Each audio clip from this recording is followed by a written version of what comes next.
কাম করছ কিরম কাম যে করো এটা তো দেখা হয়ে যায় সারাদিন যা আমি খাই এটা তো আর দেখো না। এ আমি এত খাই আমি কি কাম করি এই যে ঘরটা ফুটে দিচ্ছে হুটতাছে কেন আমি তো হুড়ি না তোমরা কি আর হুড়বা ইত্তা এই যে আমি কত সুন্দর করে হুটতাছি এমনি হুটতে পারবে তোমরা এই যে কি আর উত্তরে না দাদু এদিকে তো ঝাড়ু তো আমাদের লাগে তোমরা দিতারো না তো তোমরা কার্য বন্ধ হরবানি কি তো হইছে আম্মা কি হয়েছে এখানে তোমাদের বাড়ি থেকে সারাদিন কাজ হয় আল্লাহ বিলে করতে পারো না দাঁড়া দাঁড়া 1 মিনিট তোমার একটা কল আসছে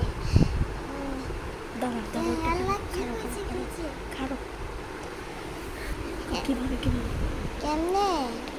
আমি এক্ষুনি আসতেছি আমি এক্ষুনি আসছি দাঁড়া দাঁড়া আমনে গো বাড়ি তো সারাদিন কাজেই থাকে আর কি কইতাম আমনে গো বাড়ির কথা এখন ওই বেডিটা কিলিকে দৌড়ে গেল গে বেডিতে হুনুর লাগবে আমি যাইতেছি আমার সময় নেই গে যাইতেছি